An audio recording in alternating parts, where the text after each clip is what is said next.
मंगलम भगवान वीरो मंगलम गौतम गणे मंगलम कुमुकुंदाग्यो जय धर्मस्तु मंगलम सर्व मंगलम मांगल्यम सर्वकल्याणकारकम प्रधानां सर्वधर्माणां जय कृष्णाष्टम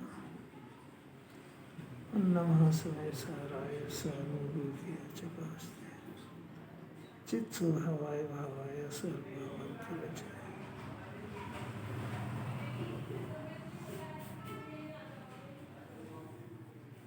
पढ़ो।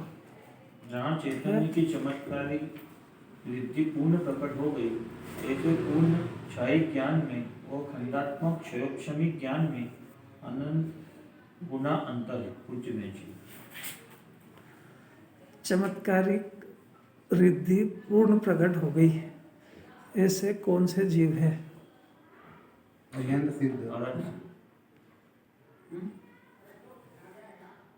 सिद्ध हो गए हैं, उनको क्षय ज्ञान हो गया है और सम्यक दृष्टि को क्षयक्षम ज्ञान है। नहीं आ रही? अब आएगी। सम्यक दृष्टि को नहीं, क्या करना है, लिमिटेड लोग तो सीटी मारता है। फिर सम्यक दृष्टि को क्षयक्षम ज्ञान है, मिथ्या दृष्टि को भी क्षयक्षम ज्ञान है। आवाज नहीं आ रही। नहीं आ रही?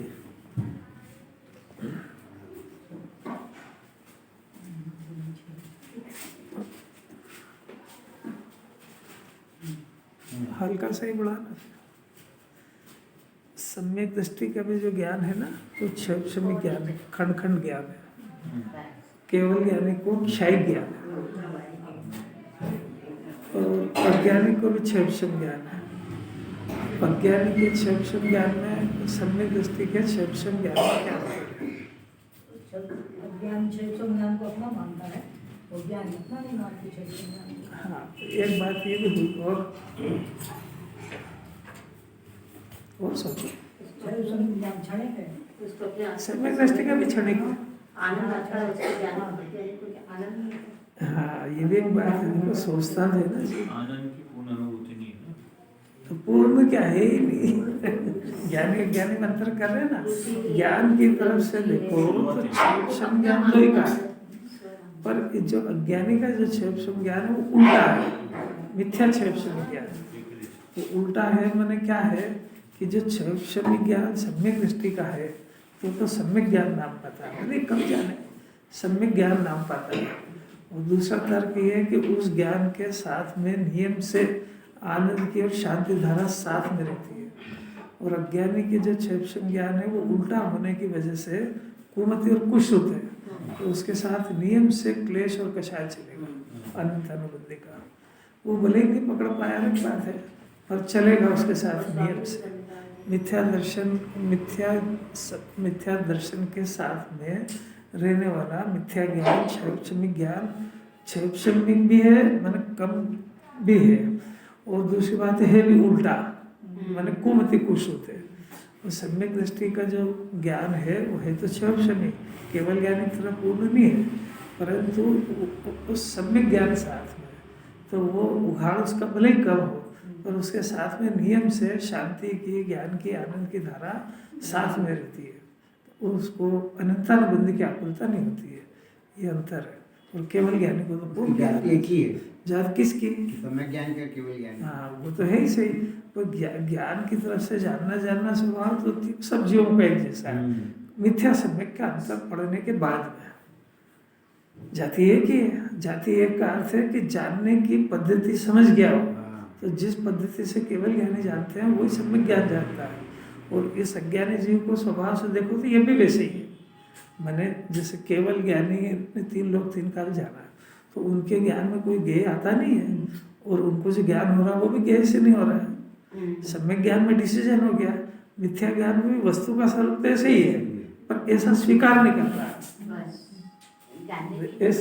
एक जैसे समझ जाए ज्ञानी हो जाए। जैसा केवल ज्ञानी के ज्ञान में कोई गेय घुसता नहीं है, ऐसा मिथ्या ज्ञान में कोई घुसता थोड़ी है। वैसा वैसे जान रहा है, इतना है कि जैसे जाना उसका कर्ता बन जाता है, उसका स्वामी बन जाता है। अब ये कितनी गंदी आदत है। अब वो ज्ञाता रहना सीख जाए। ज्ञान में तो स्वयं आत्मा का आश्रय होता है। ये किसने पूछा आपसे? प्रकट ज्ञान में क्या अंतर है ये पूछ रहे हैं, इसकी भी चर्चा चल रही है। आश्रय तो वो आश्रय वाला प्रकरण श्रद्धा का है, अभी ज्ञान के फंक्शन की बात चल रही है। चारित्र के फंक्शन की भी है, अलग अलग है तीनों गुणों की। अभी ज्ञान की विशेषता इसको मालूम थोड़ी है, श्रद्धा की भी नहीं मालूम है। तो ज्ञान और श्रद्धा दोनों एक साथ चलते हैं। सम्यक दृष्टि का जो ज्ञान है वो किसी भी ज्ञेय में सुख नहीं खोजता है। आत्मा में सुख समझ चुका और सुख प्रकट करके बता दिया केवली को, तो ये खाली बातें करता है। वरुण भगवान कह रहा है कि भाई तू समझ गया ना कि मैं सुख का समुद्र हूँ, तो फिर दुखी काहे को रहता है? सुख प्रकट करके बता कि भाई मैं रोज कमाने जा रहा हूँ सुबह से शाम तक, और तू जा रहा है ना शाम को भला बैलेंस शीट बता, भले ही 10 रुपये कमाए पर जेब की पूंजी तो बर्बाद करके नहीं आ रहा है। ये पूछ रहे मिथ्या ज्ञान में, ये ज्ञान को बर्बाद करने में लगा हुआ है। ज्ञान को अपनी पूंजी समझता थोड़ी है, जो ज्ञान मिले उसमें जोड़ के उस पर विचार करा करता है, इसी के नाम तो बर्बादी है। इतना का समझ पा रहा कि जिस ज्ञेय के बारे में मैं विचार कर रहा हूँ, यानी विचार ही मेरी पूंजी है, तो उसमें लाभ क्या मेरे को, ऐसा समझ ही नहीं पा रहा है। हाल तो इस जन्म में सुनने को मिल रहा है, ये बहुत बड़ी बात है। सुनता समझता थोड़ी इस बात को, वो तो उधार बैठा है, बस यहाँ से निकलो बाहर, यहाँ क्या निकलो, यहीं सब अलर्ट है, तब लाभ क्या सब्जेक्ट है। ज्ञान की पूंजी समझ में आ रही क्या? ज्ञान अपना है, विचार का पर का है, अपने पास विचारना कम है, अपने पास अपनी समस्या कम है, जो दूसरे की समस्या सुलझाने में लगा है। ये नहीं समझ रहा है वो। बताओ अंकित की मम्मी जी आपकी क्या क्या समस्या है? बोलो। समस्या ही नहीं उसको तो क्या करें? नहीं है ना समस्या, डॉक्टर ने कही को नहीं है ना, सब संपन्न है, समस्या ही क्या है? अरे ये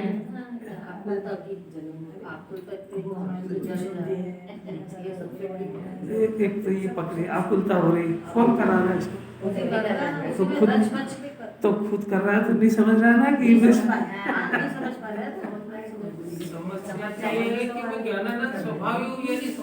समझ में आ रहा है, तो ये समस्या हुई ना, तो फिर दूसरे को क्या समझाना बाकी है?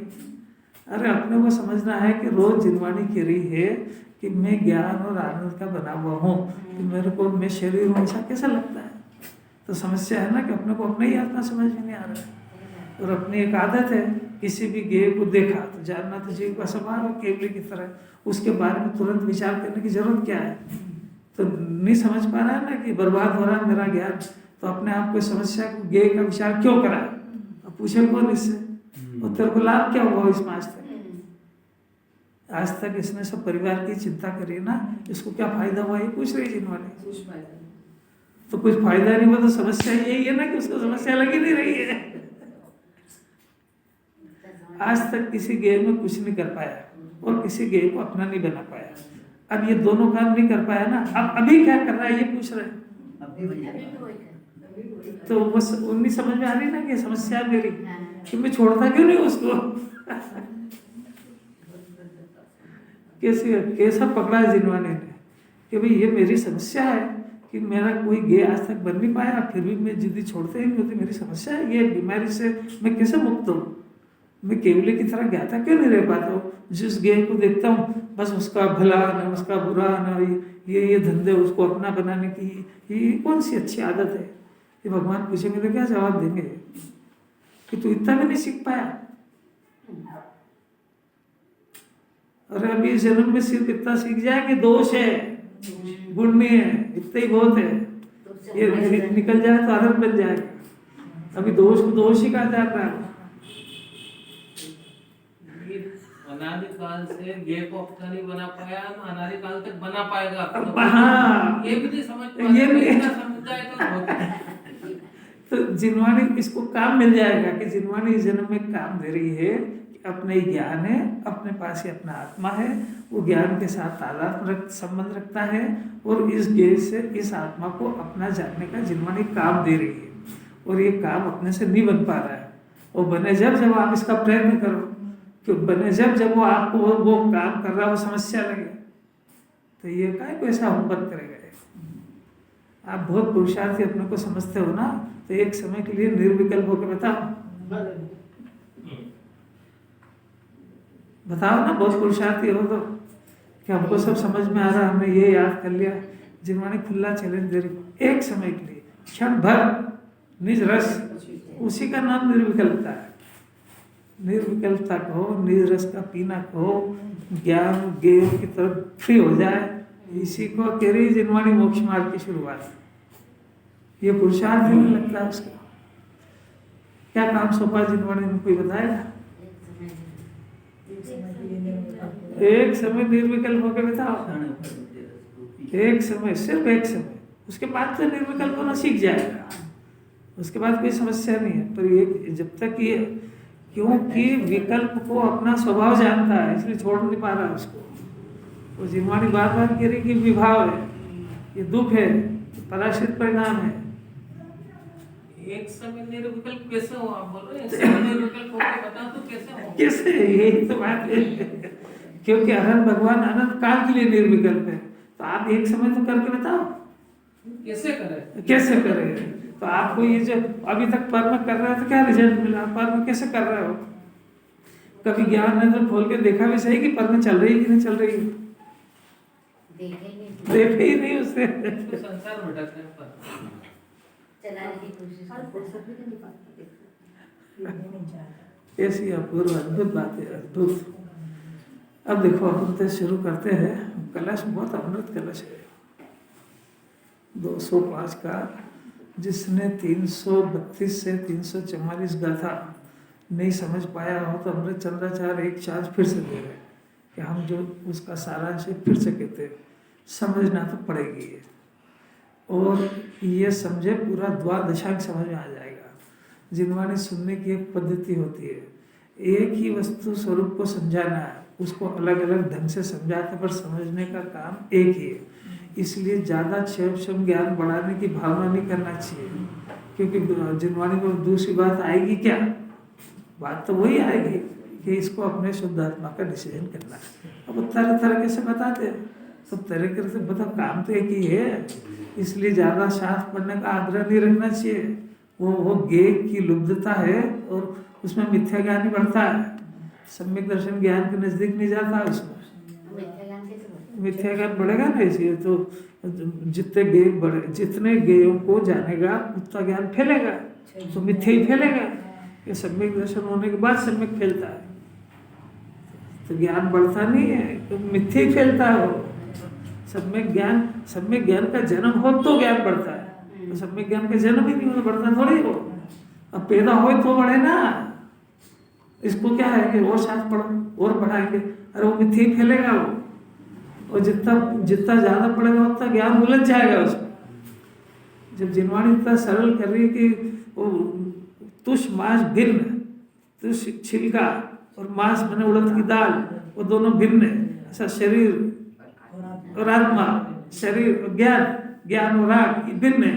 इतना समझने से मोक्ष मार्ग शुरू होता है। तो ये करे ना, ज्यादा करने करेगा क्या? ज्यादा करना तो यही है। वही बात बता रहे हैं। देखो, इस आरहत मत के अनुयायी अर्थात जैन भी मिला, अरहत मत यानी जिनेन भगवान के मत के अनुयायी, वो आत्मा को सांख्य मतियों की भांति सर्वथा अकर्ता मत मानो, आचार्य का आदेश है।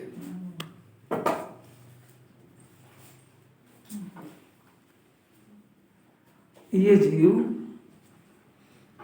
आचार्य का तो बहुत ऊंचा उपदेश है, अपने को सर्वथा अकर्ता मत मानो, अपने से भिन्न पदार्थों की पर्याय को बदलने का, अपने से भिन्न पदार्थों को टिकाने का एक जिसका प्रयत्न है, वो सम्यक प्रयत्न है कि मिथ्या? आपको पता लग गया? कैसे लगा ये बता दो। नहीं बदल ही सकता, मेरे हिसाब से परिणाम होता ही नहीं, होता नहीं, इसने देखा नहीं आज तक। ये होता नहीं है, ये समय से आप पढ़ के बोल रहा है। इसको नहीं होता हुआ नहीं दिख रहा है, इसको होता हुआ दिख रहा है। ये गजब की बात है ना। ये इसको पर द्रव्य का और जिनवाणी करी पर का सर्वथा करता है, कोई भी तीन लोग का कोई भी जीव। तो इसको नहीं दिख रहा है ना, इसी का नाम तो अंधपना है कि इसका आज तक कोई पर द्रव्य अपना बना नहीं, शरीर अपना बना क्या, फिर प्रयत्न काहे के कर रहा है 24 घंटे टिकाने कर रहा है ना। तो जिनवाणी कह रही कि इसका सर्वथा करता है, इसकी पर्याय को बदलने का सर्वथा करता है। कान वाला सुन पाएगा इसको, क्योंकि जैसे सर्वथा करता माना तो इसके पास प्रश्न होना चाहिए कि फिर मैं काय का करता हूँ, करने का तो स्वभाव है उसका। तो भाई तू अगर कर सकता है तो तेरे ज्ञान को मिथ्या कर सकता है या सम्यक कर सकता है, इससे ज़्यादा कुछ नहीं कर सकता है। और भी ज़्यादा हो तो इसके राग आदि का एक परिणाम होता है, तो उसको कर सकता है, क्योंकि तेरे सत्ता में हो रहा है, तेरी पर्याय में हो रहा है, इसलिए तू उसको कर सकता है। तो उसको भी करता, सर्वथा अकर्ता या सर्वथा करता, दो शब्दों पे खूब पूरी जिनवाणी है द्वादशा। अगर ये रागादि परिणाम 25 तरह की कषाय का परिणाम अंदर हो रहा है, खोज ये चल रही कि इसका कर्ता कौन है। तो अभी अन्यमति तो अपने दुख का कर्ता परद्रव्य को जानते हैं, अपने सुख का कर्ता ईश्वर को जानते हैं। जैसा ईश्वर रखेगा वैसा रह जाएंगे। अपने संयोग का और अपने परिणाम का कर्ता कौन कि परद्रव्य। वहां तक तो जैन दर्शन में एंट्री नहीं है। अब एक सांख्य मत है तो वो कहता है प्रकृति करता है इसकी, प्रकृति यानी कर्म। जैन दर्शन कर्म कहता है, वो प्रकृति कहते हैं। तो मेरे सुख दुख का कर्ता प्रकृति है या कर्म कराते हैं। जैन दर्शन में कहा भी ऐसा कि कर्म के उदय अनुसार इसके सुख दुख होते हैं, जिन्होंने भी ऐसा कहा है। अब वो जो कहा है और वैसा होता है वो कितना सत्य है, ये बात है। यानी जीव रोटी बनाने का, हाथ हिलाने का और राग करने का, इन तीनों में से काय का करता है ज्यादा से ज्यादा, और आपका करता है ऐसा मानना मिथ्या दर्शन है। पक्का इतना सकता है, क्योंकि जीव है ना ऐसा मानता है ना कि मैं रोटी बनाता हूँ, बना सकता हूँ, ऐसी मान्यता है ना। तो जीव ऐसी मान्यता का करता है। रोटी तो अपने से द्रव्य क्षेत्र काल में भिन्न है, उसका कैसे करेगा। अब उसका नहीं होने पर भी उसका कर्ता मानता है, ये मिथ्या दर्शन है, यह ज्ञान है, ये विपरीत मान्यता है। जो इसने याद करे ना, मिथ्या दर्शन की परिभाषा था कि विपरीत मान्यता को मिथ्या तो कहते हैं। तो क्या होती है विपरीत, ये नहीं मालूम। ये है ना कि भाई रोटी नहीं बना सकता है, फिर भी मैं रोटी बनाता हूँ। रोटी मैंने इतनी बनाई, बच्चे को मैंने इतना पाला, मैंने व्यापार करा, व्यवसाय करा, धन कमाया, इसका मान्यता बनाना। तो ये मान्यता तेरी विपरीत है, सही नहीं है। इस मान्यता का तो करता है, क्योंकि बाकी तो जगत के पदार्थ का परिणाम स्वतंत्र है। तो ये मिथ्या मान्यता का ये करता है, ये विपरीत मानना, ये मिथ्या दर्शन है। अब मिथ्या दर्शन क्यों, क्योंकि वहां तो कर नहीं पाया ना उसको। रोटी बनाने के लिए ये जीव का द्रव्य गुण पर्याय में से कौन सा अंश उसमें आटे में गया तो है ही नहीं। फिर भी इसने माना कि नहीं, तो माना कि मान्यता सही है कि गलत है। फिर भी यही चालू रखना है कि बंद करना है। फिर रोटी बनाना बंद होगी कि चालू होगी, चालू रहेगी, वो चालू रहेगी। क्योंकि वो जगत के पदार्थों का प्रणवन है। माने जैसे इस जीव को संसार अवस्था में भूख लगेगी, संयोग में शरीर है, तो खाने का परिणाम भी होएगा। जब खाने का होएगा तो रोज रोज किसके घर मांगने जाएगा, तो कमाने का भी होएगा, क्योंकि स्वाभिमान से जिएगा कि नहीं। तो जब कमाने का होएगा तो फिर कुछ मेहनत करने का भी होएगा, मेहनत करने का होगा तो फिर अनाज लाने का भी होएगा, बनाने का भी होएगा। तो ये सब काम कोई बंद थोड़े हो जाएंगे। पर इसके अंदर इन सबका कर्ता और स्वामी बन रहा था, वो बीमारी निकल जाएगी और ये पदार्थों का परिणाम चालू रहेगा। भूख भी लगेगी, कमाएगा भी सही, खाएगा भी सही, बनाएगा भी सही, पर मानेगा कि ये सब पुद्गल की क्रिया है। और ये जब तक मैं इस राग का कर्ता बन के इस रोटी खाने में सुख मानता हूँ तब तक की बीमारी जिंदा रहेगी। इसलिए इसका इलाज करना बहुत जरूरी है। कुछ ऐसा प्रयत्न करो कि इस जीव को भूख लगे ही नहीं। जैन दर्शन वहां से स्टार्ट करता है।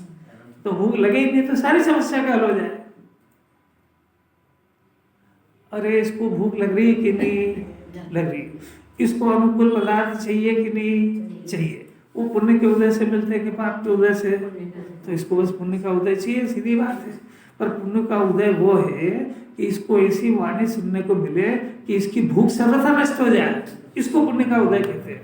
तो जब उसको भूख लगेगी नहीं तो ये सारी बीमारियां खलास हो जाएगी। फिर वो अपने आत्मा का आनंद भोगेगा कि भूख की तृप्ति के प्रयत्न करेगा। फिर से पुण्य का उदय किसको कहते हैं? अनुकूल सामग्री मिले उसको पुण्य का उदय कह रहे हैं। कि ये जैन दर्शन जैनी ऊंची बात सुनता है, वो नीची क्लास की बात है कि अनुकूल सामग्री पुण्य के उदय से मिलती है। बच्चों को समझाने के लिए कह रहे हैं, वास्तविकता वो नहीं है। वास्तविकता ये है कि इसको वस्तु स्वरूप सुनने को मिले और उसमें उसके पुण्य के उदय के यानी पुण्य के फल को देखने की अभिलाषा खलास हो जाए। शरीर बीमार हो और दवा मिले, ये पुण्य का उदय नहीं है। ऐसा प्रयत्न करे कि शरीर उसको मिले ही नहीं, ये ऊंची और ये पुण्य की बात है उदय की। कितने लोगों को सुलभ है ये बात? कितने लोगों को सुबह उठ करके अशरीरी बनने की बात सुनने को मिलती है? ये प्रश्न है। अपने को मिल रही तो क्या लाभ लिया आपने?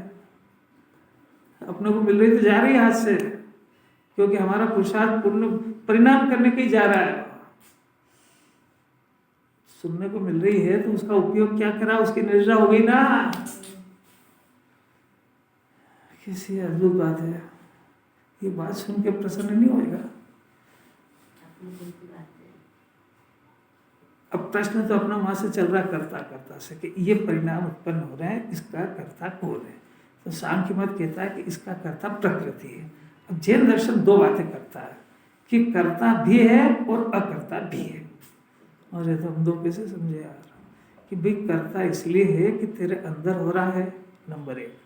तेरे को खुद को उस परिणाम करने की रुचि है, नंबर दो। तो खुद पांच इंद्रिय के विषय में सुख समझता है तो वो परिणाम करेगा ही करेगा, नंबर तीन। अकर्ता इसलिए है कि तेरा ये सब करने का तेरा स्वभाव नहीं है। ये तो शरीर को अपना मानने की मजबूरी से होते हैं, क्योंकि अकर्ता रहना स्वभाव का जो है वो अरहत भगवान को, सिद्ध भगवान को कोई परिणाम नहीं होता है। वो अकर्ता रूप में आनंद और शांति का भोग करते हैं। तो ये वो जो अपने को बता रहे हैं वो उनके स्वभाव अपने लिए आदर्श है। रसभादी चतुर्विंशी रहो आदर्श मेरे प्रतीक्षक। 24 भगवान मेरे आदर्श रहो। ये जो रागादि का परिणाम है ये करना मेरा स्वभाव नहीं है। मैं ज्ञानमय हूँ, ज्ञान स्वभावी हूँ। ऐसा स्वभाव के लिए आप आदर्श हो। मैंने वो देव तो वोट देखे और छोड़ आया उनको कि मेरी आवश्यकता की पूर्ति करने का वो आशीर्वाद दे, तो उन्होंने मेरा आवश्यकता की पूर्ति तो नहीं करी, मेरे को ठगोर लिया। नहीं आ रहा समझ में? अनुमति के देव कुछ देते हैं कि ठगते हैं? अभी ये समझ ही नहीं पाया बेचारा। यहाँ तो अरहत भगवान कह रहे भाई मेरे पास आए हो तेरी पूर्ति करूं तो तेरा पुण्य का परिणाम करे, वो फिर तेरे को फल आए। ये सब मेरे पास तो कोई जरूरत है नहीं तेरे को। कुछ थोड़ी थोड़ी समझ में आ रही क्या? अब ये नहीं आए समझ में तो ये जीव का एक फिर से प्रश्न है कि भाई मैं ये पुण्य भी करूं कि नहीं। अरे भाई ये सब होता है और इसका भी एक स्वरूप समझ लो अच्छी तरह से। 3 परिणाम हुए, कौन कौन से? एक पुण्य का, पाप का और एक वीतराग भाव का। समझ में आया क्या? पाप और पुण्य दोनों स्वाभाविक विभाग, इन दोनों का विषय हमेशा, विभाव का विषय हमेशा पर होता है। पाप का विषय परिवार है, पुण्य का विषय देवशास्त्र गुरु, वीतराग भाव का विषय शुद्धात्मा। 3 बात समझ में? वीतराग भाव का विषय शुद्ध आत्मा है। उस शुद्ध आत्मा के आश्रय से वीतराग भाव पैदा होता है, क्योंकि पर के आश्रय से राग पैदा होता है, स्वभाव के आश्रय से वीतराग भाव पैदा होता है। वीतराग भाव मैंने इसमें किसी तरह की कोई भी इच्छा उत्पन्न नहीं होती है। इतनी बात समझ रहे हो, कोई दिक्कत है क्या? अब स्वभाव से कभी भी कर्मों का बंधन नहीं होता है, क्योंकि स्वभाव से अगर कर्मों का बंधन होगा तो मुक्ति कहाँ से होगी? समझ में आया? तो स्वभाव को कैसे ढूंढे कि जो ज्ञान है ये स्वभाव का अंश है। ज्ञान से किसी ज्ञेय को जाने तो कर्मों का बंधन नहीं होता है, वो तो स्व जाने तो कर्मों का बंधन होता है। तो इसको जानना नहीं आ रहा अभी। माँ साहब कुछ अच्छा लग रहा है कि नहीं लग रहा? बहुत अच्छा। मोक्ष मार्ग हाथ में आ जाएगा अगर ये समझ जाए तो। और ये पाप और पुण्य से जो दोनों जो भाव है, विभाव है, दोनों से कर्मों के बंधन होते हैं, उस कर्मों के बंध का फल मिलता है इसको। अब देखो, वो जो पाप का परिणाम है वो तीव्र कषाय का है, पुण्य का परिणाम है वो मंद कषाय का है। इससे इसको जो कर्मों का बंधन होता है वो कर्मों का बंधन भी तीव्र और मंद होता है। जैसे इसको जो कषाय के जो उस कार्य को करने की जो दृढ़ता होती है, उससे उस कर्मों का बंधन उतने लंबे पीरियड का होता है। समझ में आया? जितनी दृढ़ता पुण्य की चाहे पाप की, तो इसको अधिकतर पाप की दृढ़ता ज्यादा होती है। नहीं आई समझ? खाने की दृढ़ता हो तो उसको लगता है अरे माल कम नहीं पड़ जाए, उससे पहले अपन खा लो। नहीं समझ? धन की तृष्णा होगी तो खूब चाहिए, 3 लोग को आ जाए उसमें। ये जो खूब चाहिए ना, ये दृढ़ता की बात है। बेचारा जीव कुछ नहीं समझा, समझो जरा हर बात को। ये खूब चाहिए कि तेरी आवश्यकता कितनी है, तू भोग बता सकता है, उसके हिसाब से तेरे को डिमांड करना चाहिए ना। नहीं आई समझ में?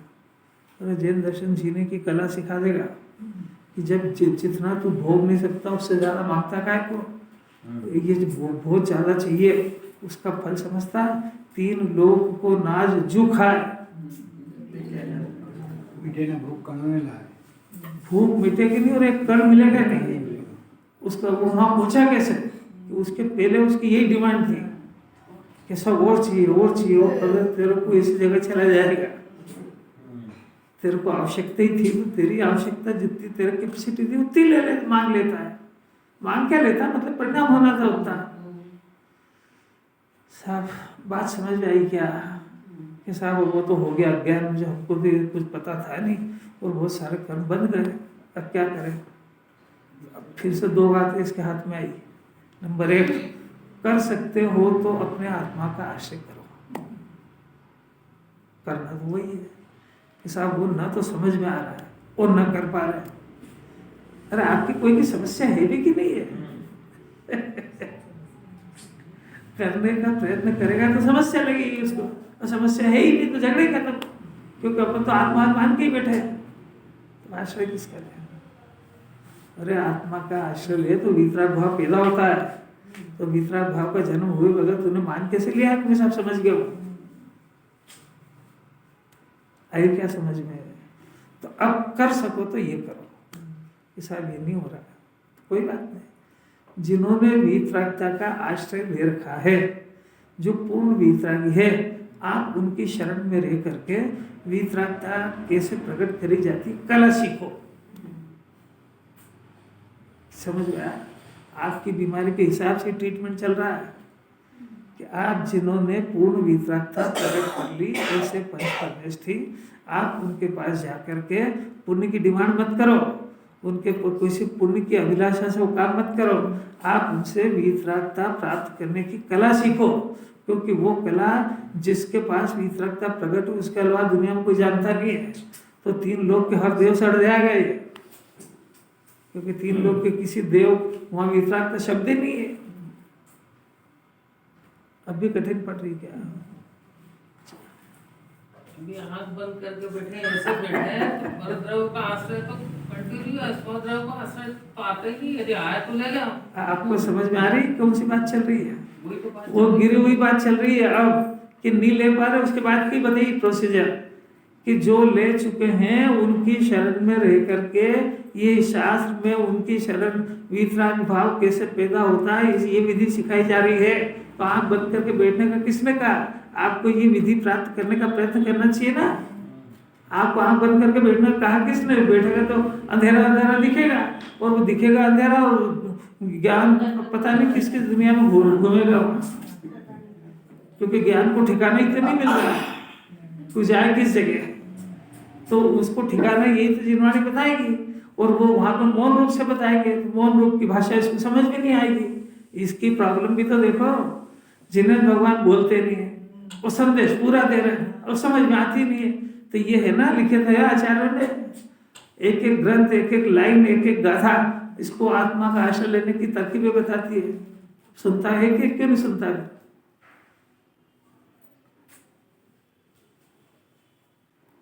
सीरियस हो गया मामला, समझ में आ रहा है कि भाई डॉक्टर ने के साथ में आपकी बात सुनकर सीरियस हो जाता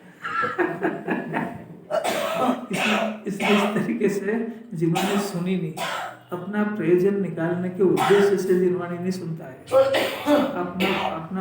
अपने को इसको किस एंगल से कैसे जिन्होंने क्या सिखाना चाहती है ये एंगल से नहीं सुनता है। ये जिन्होंने इसको सुखी करना चाहती है और ये पर के आश्रय से कभी सुखी नहीं होएगा। इसको इसलिए इसको स्व का आश्रय लेने की विधि, तरकीब, प्रेम से, पुरस्कार के सब तरीके से बताते हैं। तो अब ये कह रहा है कि मेरे तो अज्ञान दशा में मैं शेर भी था, मैं मांसाहारी भी था, मैंने जीवों को फाड़ फाड़ के भी खाया, कच्चा खा लिया, मेरे को पूर्व जन्म की सब घटना है ये तत्वान योग से सब समझ में आ रही है, क्योंकि मेरा पुराना जीवन कोई अनंत सिद्ध से उतर के थोड़ी आया और कोई सीधा स्वर्ग से थोड़ी आया। इसमें क्या क्या धंधे करे, चोरी करी, गाली दी, जरा आलोचना पाठ पढ़ो तो सही। बिन देखियो रात की विदायो, धूप लगाई, पानी ढोला, पीला कारण पानी ढोला, सोना छना ढोला, एक कपड़े की जरूरत थी 25 लेके आया। अरे मेरे कारनामे तो देखो। और ये तो जैन कुल में, जैन कुल के पहले क्या क्या करा तो सारी दुनिया नहीं दिखती क्या? अच्छा बचाओ कि वो तिर्यंश नहीं जानता है, कुत्ता नहीं जानता है, और वो जो भी कुछ कर रहा है तो उसको बंधन होएगा कि नहीं? तो आपको नहीं होएगा कि इसमें जानने नहीं जानने की अपेक्षा थोड़ी है। तुम जानो कि मत जानो, बस तुम सब अवलंबन है तो फल भोगेगा। दो बातें दिख गई। अब उसका प्रश्न चल रहा है, उसका उत्तर सुनना जरा ध्यान से। प्रश्न समझ में आया कि नहीं बोलता? अज्ञान दशा में हमारे बहुत सारे कर्म बंधे हुए हैं, वितराग भाव हो नहीं रहा है। अब हम क्या करें? अब ये तो इस थ्योरी के हिसाब से तो फल आएगा, और वो फल आ रहा वही तो उसी में तुम नहीं लग पा रहे इसमें। क्या मूल समझ में आया क्या? अब उत्तर सुनना जरा ध्यान से। इसको जो परिणाम पैदा होता है ना, पुण्य के परिणाम की बात कर रहे हैं, पाप का तो इसको परिचय हो गया। ये पुण्य के परिणाम की भी गृद्धता होती है। कैसी गृद्धता? एक तो जिन्वाणी को सब तरफ से उपयोग को हटा करके प्रगाढ़ता से सुनता है और अपने प्रयोजन हल करने का प्रयत्न करता है, और एक ऊपर ऊपर बैठ गया अनमने मन से सुनता है। एक रूटीन है, अपना दर्शन करने आए थे तो बैठ गए यहाँ पे, कोई जरूरी तो है नहीं है, जरूरी है।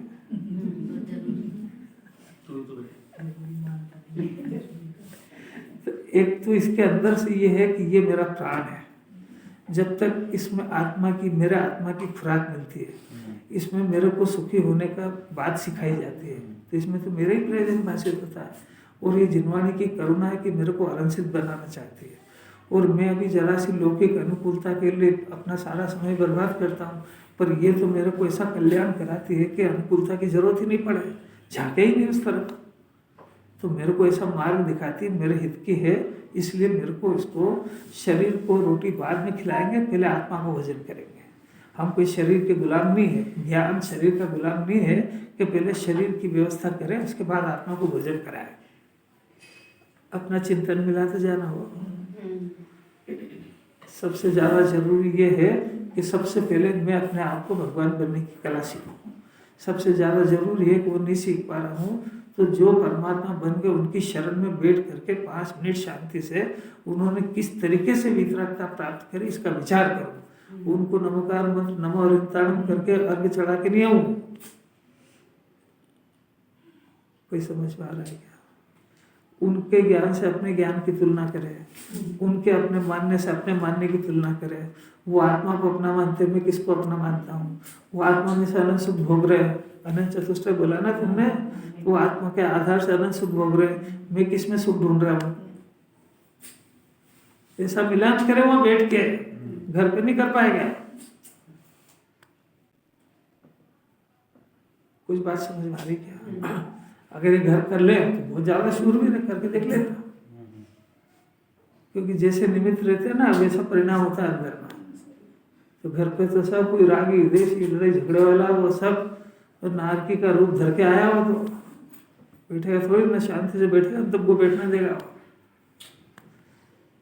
अब बात चलती है, देखो जरा कौन सी बात कही कि परिणामों की वृद्धता की, पुण्य के परिणाम की वृद्धता की बात चल रही है। इस पुण्य के परिणाम की इतनी ताकत होती है कि पूर्व के बंधे हुए पाप के परिणाम की और संयोग में बंधे हुए 8 कर्म, उनमें 3 तरह के फंक्शन हमेशा चलते हैं। एक संक्रमण, एक अतिक्रमण, उत्कर्षण और एक अपकर्षण। ये उन कर्मों में होता रहता है। और वो कैसे होता है? वो इसके परिणाम के आधार से होता है। समझ में आया? तो पूर्व का ये सब जैन दर्शन में थ्योरी और कोई है नहीं, और ये वीतरागियों की वाणी में आ गई है तो अपने पास काम तो इसी के हाथ में है। मन लग रहा है कि नहीं लग रहा है? पूछूंगा नहीं, डरो मत, तो ध्यान से सुनना पड़ेगा, क्योंकि अपना मामला है इसमें। अपने पास कर्मों का लॉट बंधा हुआ है। कोई ये नहीं कह सकता है कि मेरे पाप नहीं बंधा हुआ है। उसके परिणाम से देख लेना, जितनी ज्यादा आकुलता उतना ज्यादा पाप बंधा हुआ अंदर। ये सब थर्मामीटर दे रहा हूं मैं, अंकित को तो है ही नहीं आते कहीं की आकुलता। उससे पूछो, केवली को पता है, वो तो होश में नहीं है, इसलिए उसको भी नहीं पता है मेरे अंदर क्या चल रहा है। तो अब जो इसकी ग्रद्धता है ना, इसका निमित्त पाकर पूर्व के बंधे हुए पाप, यदि इसकी ग्रद्धता इसको समझने की अच्छी है, प्रगाढ़ता से सुनता है, तो पूर्व के बंधे हुए पाप के जो कर्म बंधे हुए हैं उसमें संक्रमण भी हो सकता है। संक्रमण का अर्थ है वो पाप का बंधा हुआ कर्म पुण्य रूप परिवर्तित हो सकता है। कैसे? इसके परिणाम से। अभी कैसे सुनता है? यहाँ पे आ गए तो ठीक है, 1-2 शब्द सुन लिए तो ठीक है, टाइम मिल गया तो सुनेंगे। ऐसे जीव के बस की बात नहीं है। इसका उसको सुनने का उत्साह कैसा है? एक बात।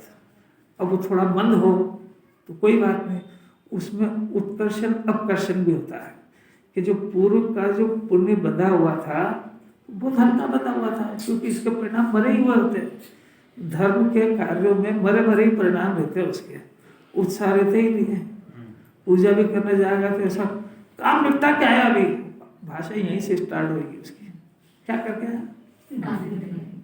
यानी पूजा, भगवान की पूजा या इस तत्व चिंतन के काम निपटाने जैसा है, निमट जाएगा खुद ही। इतने सम्मान पूर्वक बोलना चाहिए। जिंदे रह गए तो ठीक है, कभी वहीं छूट गई देर तो वहीं से घर आने की भावना काहे को भाते हो? वहीं से जंगल जाने की भावना क्यों नहीं है भाते हो? जाएगा तो है ही नहीं, पर भावना अच्छी भाव।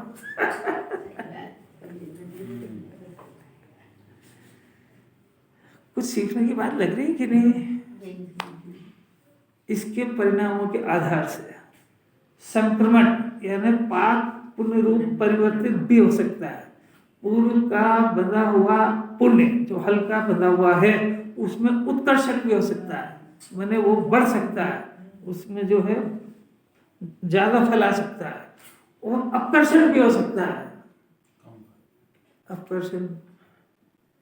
अपकर्षण माने जो उसका जो पुण्य ज्यादा था, बंधा हुआ था, तो ये ऐसे परिणाम से गया कि कोई सासू जी स्वाध्याय सुन के पूजा करके गई, वो घर पे जाके उसने जो बहू की लू उतारी, तो ये सारे पुण्य का क्या हुआ? यहाँ से वहाँ जाकर क्या कि वो प्रसन्न हो गया। अभी कितना समझने की बात है। ये परिणाम कौन करता है? ये जीव करता है। अब मोक्ष मार्ग के लिए क्या करना है कि इन परिणामों का अकर्ता है। कितनी सारी बातें समझने की है। कुछ समझ में नहीं आए तो पूछ लेना, खाली गर्दन मत हिलाना, कोई फायदा नहीं होएगा। नहीं आ रही कुछ भी समझ में। अरे पूरा इंजन इसके हाथ में आ गया कि नहीं, कंट्रोल। इसकी इच्छा नरक जाए, इसकी इच्छा स्वर्ग जाए, इसकी इच्छा मोक्ष जाए। पसंद आपकी है, पुण्य परिणाम करना है तो अच्छे करो उत्साह पूर्वक। रोते रोते काय को करते हो? पाप भी उत्साह पूर्वक ही होना। उत्साह पूर्वक का अर्थ है कि वो अनिवार्य काम है, वो अनिवार्य काम को टाल दिया तो पुण्य में भी मन नहीं लगेगा। नहीं आ रही भाषा है कैसे? बहुत ताकत है यार। ये बेचारा जीव को प्रैक्टिकल गुजरना पड़ेगा इससे। मैं तो बहुत ही करता की बात समझा रहे हूँ। आत्मा अगर इन परिणामों का करता है, ये जो भी बताया, तो फिर वितराग भाव का कर्ता कौन बनेगा? तो सर्वथा इसका कर्ता नहीं है, वो सर्वथा कर्ता भी नहीं है। आत्मा तो अपने वितराग परिणाम का करता है कथनचित, और कथनचित पुण्य के परिणाम का करता है कथनचित। मैंने जब तक उसको भेद ज्ञान नहीं हो तब तक वो रागादि को अपना मानता, इसलिए रागादि का करता है। वो जब अपने वितराग भाव को अपना मानता है तो वितराग भाव का करता है। तो आप कर्ता खाली याद नहीं करना, अकर्ता स्वभाव को देखने का प्रयत्न करना है। बात तो बहुत ही सीरियस हो गई यार, अब करें क्या इसको? सभी तो प्रोसेस तो सब समझना पड़ेगी इसको। पुण्य के परिणाम का करता है, वैसे वितरक के परिणाम को भी करते ही बनेंगे। कर लो। अरे जब पुण्य के परिणाम